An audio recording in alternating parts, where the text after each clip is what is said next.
Hello friends, बहुत बहुत स्वागत है आप सभी का एक बार फिर से सरकारी हट में। तो इस वीडियो में जो है हम लोग HNBU बीएससी नर्सिंग 2022 के एंट्रेंस एग्जाम से रिलेटेड एक इंपॉर्टेंट डिस्कशन करने वाले हैं।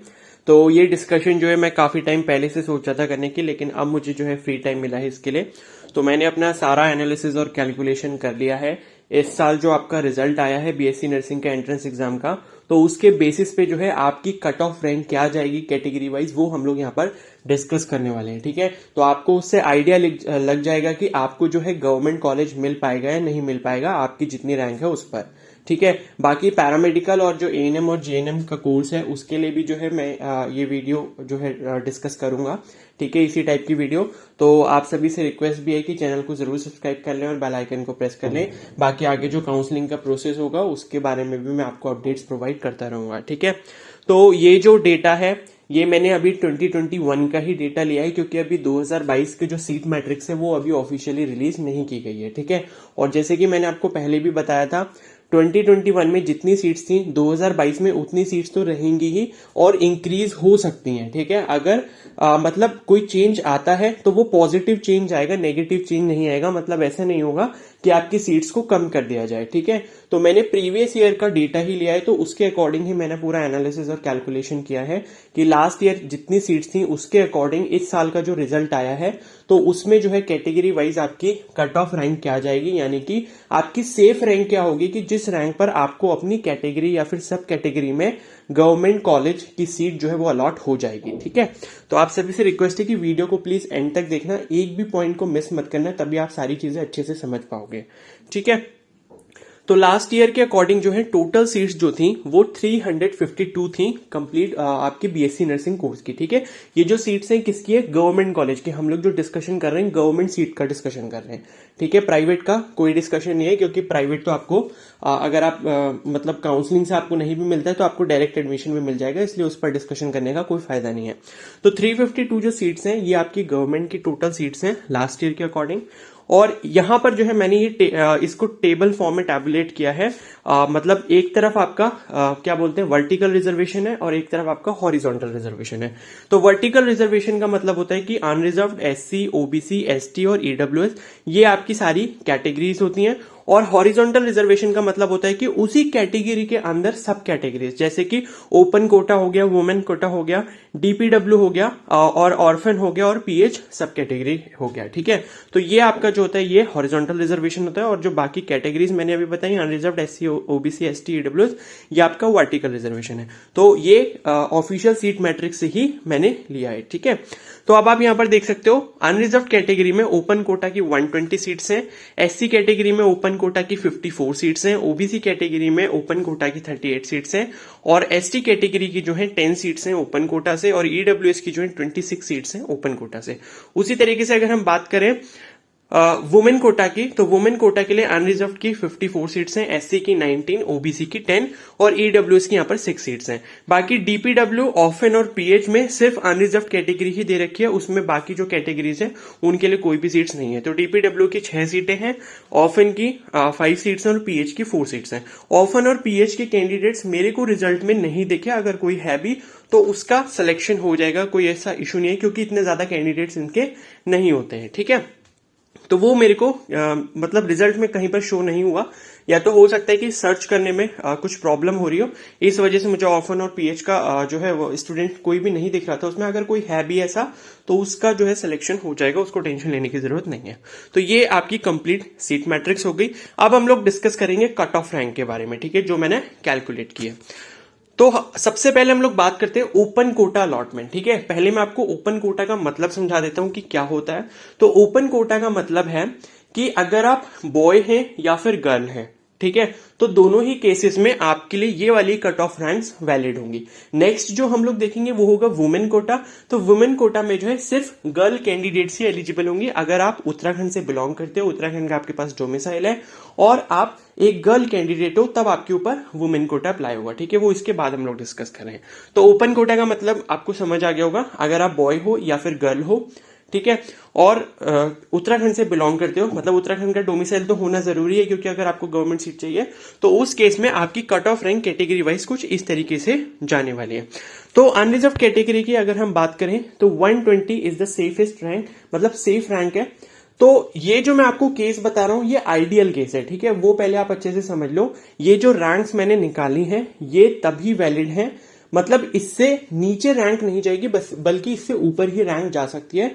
ये मैंने आइडियल केस ऐसे लिया है कि अगर सपोज आपके जो भी मतलब जितने भी स्टूडेंट्स हैं जो मेरिट लिस्ट में हैं उन सभी ने अगर एडमिशन ले लिया है तब आपकी ये कट ऑफ रैंक जाएगी, ठीक है।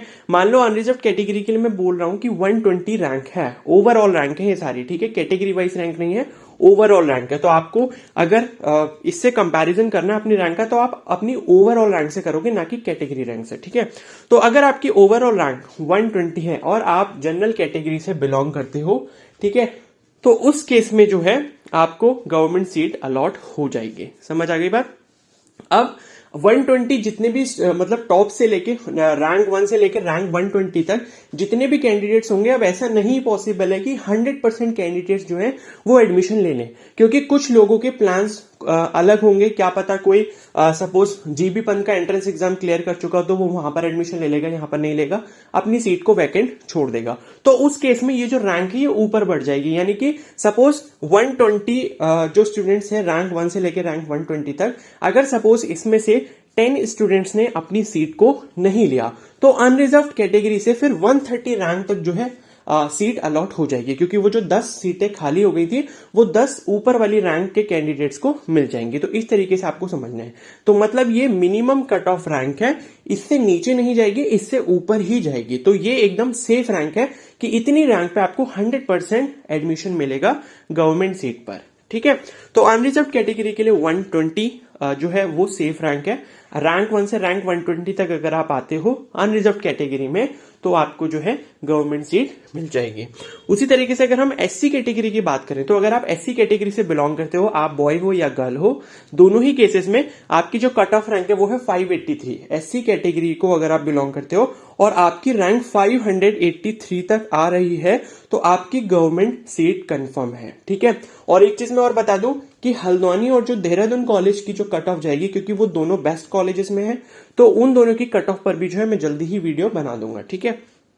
उसके बाद ओबीसी कैटेगरी की अगर हम बात करें तो 283 रैंक तक अगर आपकी रैंक आ रही है और अगर आप ओबीसी कैटेगरी से बिलोंग करते हो, बॉय हो या गर्ल हो, दोनों ही केसेस में, तो 283 रैंक तक जो है आपको गवर्नमेंट सीट अलॉट हो जाएगी।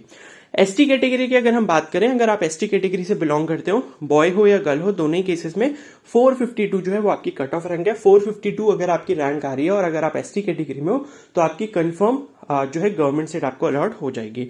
उसी तरीके से ईडब्ल्यूएस कैटेगरी में अगर हम बात करें तो 462 जो है वो आपकी कट ऑफ रैंक जाने वाली है अगर आप ईडब्ल्यूएस कैटेगरी में हो, बॉय हो या फिर गर्ल हो, ठीक है। दोनों ही केसेस में जो है आपको गवर्नमेंट सीट अलॉट हो जाएगी। उसके बाद हम लोग बात करते हैं वुमेन कोटा की, ठीक है। तो ये वुमेन कोटा किसके लिए अप्लाई होगा वो मैं आपको बता दूं। तो आप उत्तराखंड से बिलोंग करते हो और आप एक गर्ल कैंडिडेट हो, ठीक है, और उसमें जो है अलग अलग कैटेगरी की कट ऑफ रैंक के बारे में हम लोग बात करेंगे, ठीक है। पीछे जो अभी हमने देखा था वो बॉय और गर्ल दोनों के लिए था, ये सिर्फ गर्ल के लिए। तो गर्ल कैंडिडेट्स को यहां पर इस कोटा के अंदर भी एडवांटेज मिलेगा, ठीक है। तो उत्तराखंड वुमेन यानी कि यूडब्ल्यू जो एक कोटा मतलब सब कैटेगरी थी, तो वो अगर आपने अप्लाई करा है तब आप इस कोटा के लिए एलिजिबल हो। तो अगर आप उत्तराखंड से हो और एक गर्ल कैंडिडेट हो तो उस केस में अनरिजर्व कैटेगरी से अगर आप बिलोंग करते हो तो 214 रैंक जो है वो आपकी कट ऑफ रैंक है, ठीक है। तो 214 रैंक तक अगर आप हो, अगर एक गर्ल हो, ठीक है, उत्तराखंड से बिलोंग करते हो और जनरल कैटेगरी में आते हो तो 214 रैंक तक जो है आपको गवर्नमेंट सीट अलॉट हो जाएगी। उसी तरीके से बात करें अगर आप एक गर्ल हो और एससी कैटेगरी से बिलोंग करते हो और उत्तराखंड के कैंडिडेट हो, मतलब उत्तराखंड का डोमिसाइल है, वो तो हो गई, ठीक है। तो उस केस में 677 रैंक जो है वो आपकी कट ऑफ रैंक जाएगी, इतनी रैंक तक आपको गवर्नमेंट सीट अलॉट हो जाएगी। ओबीसी कैटेगरी से अगर आप बिलोंग करते हो और आप एक गर्ल कैंडिडेट हो और उत्तराखंड के बोनाफाइड रेजिडेंट हो तो उस केस में 398 रैंक तक जो है आपको कंफर्म एडमिशन मिल जाएगा गवर्नमेंट कॉलेज में। उसी तरीके से बात करें ईडब्ल्यूएस कैटेगरी की, तो ईडब्ल्यूएस कैटेगरी में जो है 564 रैंक तक आपको एडमिशन मिल जाएगा अगर आप एक गर्ल कैंडिडेट हो, ठीक है। अब एक चीज ध्यान रखना, ये फर्स्ट काउंसलिंग के लिए मैंने आपको कट ऑफ रैंक बताई है और फर्स्ट काउंसलिंग के लिए ही वैलिड होगी, क्योंकि जब फर्दर राउंड्स होंगे काउंसलिंग के तो उसमें जो है रैंक ऊपर बढ़ती जाएगी। जैसे कि अनरिजर्व की मैं बोल रहा हूं कि 214 है, तो उस केस में क्या होगा, जैसे सेकंड काउंसलिंग में या मॉप अप राउंड काउंसलिंग में ये रैंक 300 तक भी जा सकती है। ठीक है, तो वो डिपेंड करता है कि कितने लोग अपनी सीट को छोड़ने वाले हैं, उसके बाद कितनी सीटें वैकेंट रह जाती हैं, और उसके बाद जो है आपकी मेरिट लिस्ट पर डिपेंड करेगा वो सब।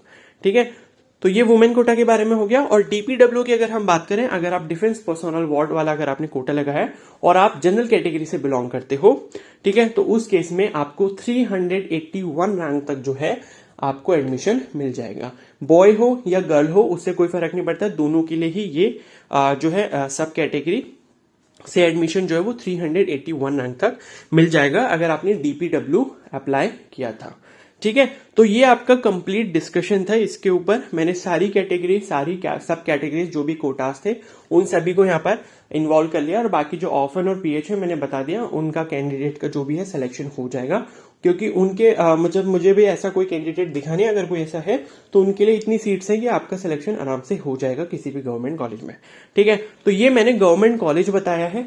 अब ये मैं आपको नहीं बता सकता एग्जैक्टली कि कौन सा गवर्नमेंट कॉलेज कितनी रैंक पर किसको मिलेगा, क्योंकि सभी लोगों की चॉइसेस अलग अलग होती हैं। मैं सिर्फ ये प्रिडिक्ट कर सकता हूँ कि बेस्ट कॉलेज जो है वो आपको कितनी रैंक पर मिल सकता है। ठीक है, जैसे देहरादून वाला और जो हल्द्वानी वाला कॉलेज हो गया, तो वो मैं प्रिडिक्ट कर सकता हूँ। ठीक है, लेकिन बाकी कॉलेजेस सबके ओपिनियंस पे डिपेंड करता है कि अगर सपोज किसी का घर जो है वो टिहरी वाले कॉलेज से पास है तो वो उसको चूज करेगा, ठीक है, ना कि पिथौरागढ़ वाले कॉलेज को।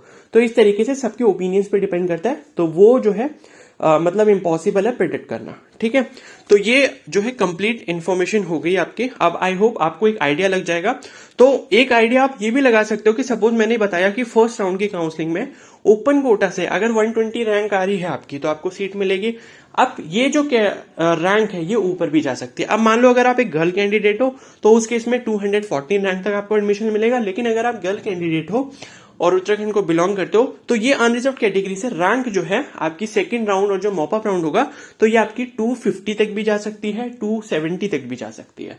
ठीक है, ये उन्हीं सब फैक्टर्स पर डिपेंड करेगा, कितने बच्चे एडमिशन ले रहे हैं, कितने बच्चे एडमिशन छोड़ रहे हैं, तो ये सारी चीजों पर डिपेंड करने वाला है। ठीक है, तो अब आई होप आपको ये सारी चीजें अच्छे से क्लियर हो गई होंगी। फिर भी अगर आपको कोई डाउट इससे रिलेटेड रह जाता है तो आप मुझे इंस्टाग्राम पे मैसेज कर सकते हो या फिर मुझे कमेंट सेक्शन में भी बता सकते हो। ठीक है, तो इंस्टाग्राम का जो लिंक है वो भी मैंने कमेंट सेक्शन में पिन कर रखा है।